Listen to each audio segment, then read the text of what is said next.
மத்திய அரசு சிகரெட் பிரியர்களுக்கு அதிர்ச்சி அளிக்கும் வகையில் புதிய திட்டத்தை அறிவிக்கப் போவதாக தகவல் வெளியாகியுள்ளது. பொதுவாகவே மத்திய பட்ஜெட் தாக்கலின் போது சிகரெட் மற்றும் பிற புகையிலை சார்ந்த பொருட்கள் மீது வரி விதிக்கும். அது சிகரெட் மற்றும் புகையிலை பொருட்களின் உற்பத்தியாளர்களுக்கு பாதிப்பை ஏற்படுத்துவதால் பட்ஜெட் தாக்கல் அவர்களுக்கு கவலையை உண்டாக்கும். ஆனால் 2025-26க்கான பட்ஜெட் தாக்கலில் சிகரெட் மற்றும் புகையிலை மீதான வரியில் எந்த மாற்றமும் ஏற்படவில்லை. இந்த நிலையில் உற்பத்தியாளர்களுக்கு நிம்மதி கிடைத்த நிலையில் அது ஒரு மாதம் கூட நிலைக்கவில்லை. சிகரெட் மற்றும் பிற புகையிலை பொருட்களுக்கு ஈடு செய்யும் செஸ் வரியை விதிக்காத அரசாங்கம் இந்த பொருட்களுக்கான சரக்கு மற்றும் சேவை வரியை அதிகரிப்பது குறித்து மத்திய அரசாங்கம் பரிசீலிக்கலாம் என செய்தி வெளியாகியுள்ளது. இந்த செய்தியின் எதிரொலியாக இன்று மும்பை பங்குச்சந்தையில் வர்த்தகத்தின் இடையே சிகரெட் உற்பத்தியில் ஈடுபட்டு வரும் ஐடிசி மற்றும் காட்ஃப்ரே பிலிப்ஸ் ஆகிய பங்குகளின் விலை சரிவை கண்டுள்ளது. குறிப்பாக நாட்டின் முன்னணி புகையிலை உற்பத்தியாளரான காட்ஃப்ரே பிலிப்ஸ் இந்தியா பங்கின் விலை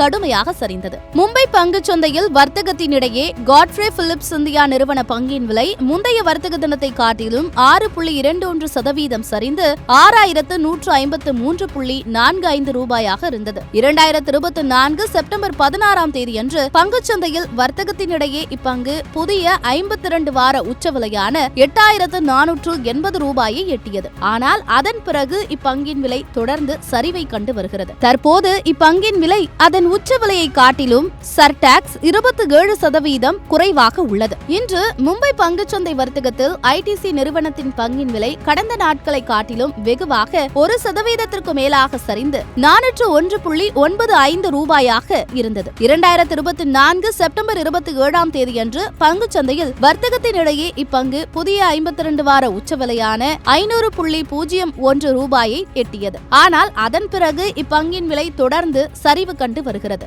தற்போது இப்பங்கின் விலை அதன் உச்ச விலையை காட்டிலும் சர்டாக்ஸ் 20% குறைவாக உள்ளது. இந்நிலையில் சிகரெட் மீதான இழப்பீடு செஸ் வரி 2026 மார்ச் மாதம் நிறைவடைகிறது. இதனால் புகையிலை பொருட்களில் இருந்து கிடைக்கும் வருவாய் குறையலாம் என சொல்லப்படுகிறது. இதனால் வருவாய் குறையாமல் இருப்பதை உறுதி செய்ய மத்திய அரசு ஆலோசித்து வருகிறது. புதிதாக மீண்டும் செஸ் வரியை விதிக்க மத்திய அரசு விரும்பவில்லை. அதற்கு பதில் புதிதாக 40% ஜிஎஸ்டி ஸ்லாபை அறிமுகம் செய்யவும் அத்துடன் கூடுதலாக ஒரே ஒரு கலால் வரி மட்டும் விதிக்கவும் அரசு முடிவு செய்துள்ளது. மேலும் இந்த வரி விதிப்பு சிகரெட் பிடிப்பவர்களின் எண்ணிக்கையை குறைக்கும் நோக்கில் இருப்பதாக சமூக ஆர்வலர்கள் பலர் கருத்து தெரிவித்தும் வரவேற்பளித்தும் வருகின்றனர்.